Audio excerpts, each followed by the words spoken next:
Bonjour à tous. Aujourd'hui, je vais vous expliquer les règles du jeu The Siege of Rundar.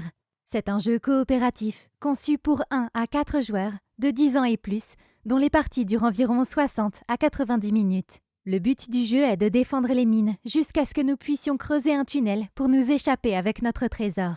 Mise en place. Assemblez la forteresse et posez-la au centre de la table. Placez le cuir, le bois, le métal et les pépites d'or sur les emplacements correspondants. Formez des piles de tuiles gobelins portant le même nombre d'os. Prenez 2 tuiles de chaque pile et placez-les dans l'ordre à l'intérieur du tunnel. Au-dessus, placez les pavés en bois. Constituez un paquet avec les cartes sièges placées dans l'ordre. Au fond du paquet, les cartes portant un 5 et sur le dessus, celles portant un 1. Placez 5 tuiles trolls à côté de la forteresse ainsi que les cartes catapultes. Chaque joueur choisit un nain qu'il place dans la chambre centrale, puis prend 12 cartes de départ et le marqueur des fosses correspondant. Vous utiliserez le côté du plateau amélioration correspondant au nombre de joueurs.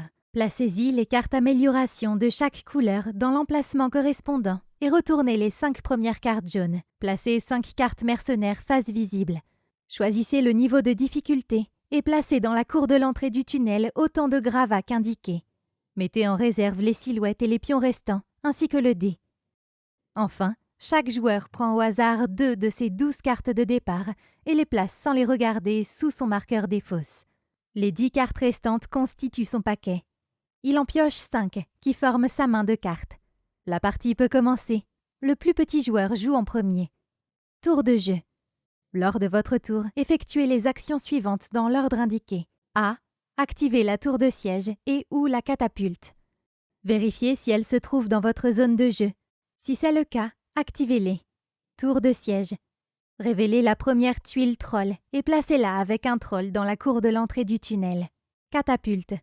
Révélez la première carte catapulte et placez-la sur l'emplacement du plateau amélioration indiqué sur la carte. Cet emplacement restera bloqué jusqu'à la fin de la partie. S'il contient déjà une carte, retirez-la du jeu et remettez les ressources posées dessus dans les ateliers correspondants de la forteresse. Retirez aussi une pépite d'or de la chambre centrale. La tour de siège et la catapulte retournent toujours dans la réserve après avoir été activées.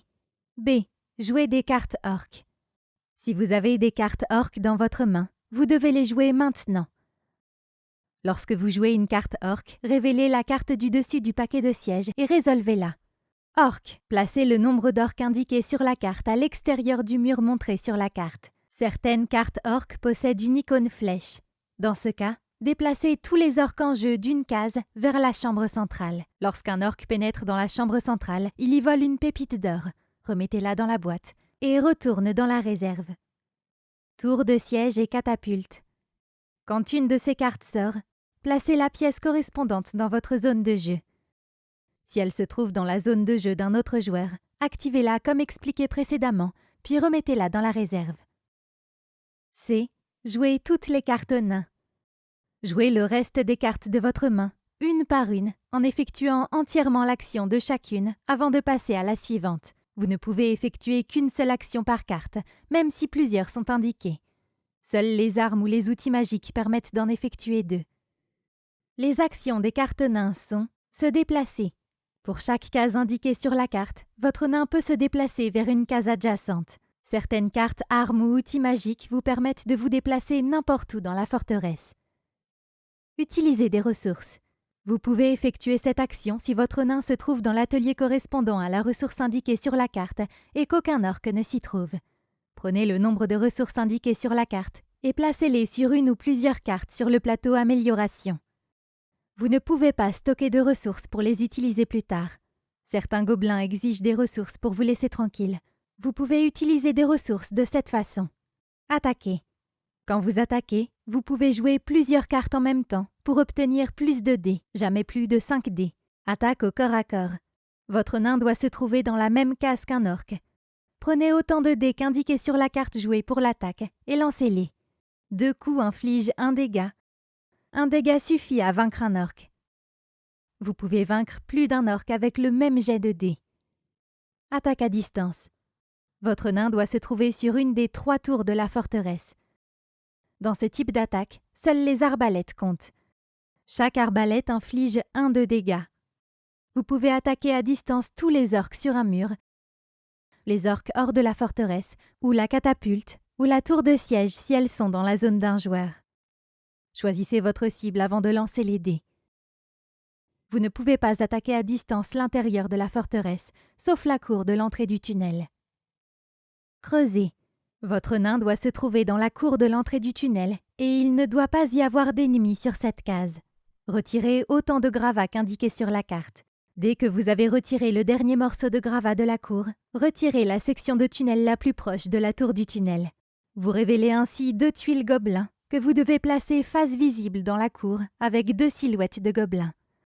Vous devez éliminer les 2 gobelins pour pouvoir creuser la section suivante. Dès que vous les avez vaincus, replacez les gravats dans la cour. Vous pouvez ensuite recommencer à creuser. Améliorer des cartes. Si toutes les ressources nécessaires ont été placées sur une carte du plateau Amélioration, tout joueur peut alors la prendre. Pour ce, retirez du jeu une carte de votre main que vous n'avez pas encore jouée. Il ne peut jamais s'agir d'une carte orque. Puis ajoutez la carte Amélioration à votre main. Vous pourrez l'utiliser dès ce tour. D. Remplir le plateau Amélioration. Si votre nain se trouve dans la chambre centrale de la forteresse à la fin de votre tour, vous pouvez remplir les emplacements vides du plateau Amélioration avec des cartes de votre paquet. Vous pouvez aussi retirer les cartes de votre choix du plateau pour faire de la place pour de nouvelles cartes. Fin du tour. Placez les 5 cartes que vous venez de jouer sous votre marqueur des fosses. S'il reste encore 5 cartes dans votre paquet, prenez-les. Sinon, mélangez vos 12 cartes. Placez-en 2 au hasard sous votre marqueur des fosses sans les regarder et formez un nouveau paquet. Mercenaires, trolls et gobelins. Les mercenaires vous seront d'une aide précieuse. Vous pouvez les activer à tout moment pendant votre tour en payant 2 pépites d'or. Chaque mercenaire vous offre un avantage indiqué sur sa carte. À chaque troll est associée une tuile qui indique la quantité de dégâts nécessaires pour le vaincre. Chacun de ces dégâts est représenté par un cercle qui indique également combien de coups sont nécessaires au corps à corps. Lorsque vous les attaquez à distance, chaque icône arbalète du dé inflige un dégât. Recouvrez donc un cercle. Comme pour les trolls, chaque gobelin est accompagné d'une tuile qui indique comment le vaincre. L'attaque n'est pas toujours la seule façon de les éliminer. Fin de la partie. La partie peut avoir différents dénouements. Lorsque vous retirez la 5e et dernière section de tunnel, 2 gobelins apparaissent. La seule façon de gagner la partie est de les vaincre. Vous perdez automatiquement la partie si vous révélez la dernière carte siège, carte catapulte ou tuile troll, si vous mettez le dernier orque en jeu ou si vous perdez toutes les pépites d'or. Voilà pour ce tutoriel vidéo pour The Siege of Rundar, un jeu coopératif très stratégique du grand Rainer Knizia. Profitez également du mode solo, expliqué dans le livret de règles. Prouvez que vous êtes un digne défenseur des mines de Rundar.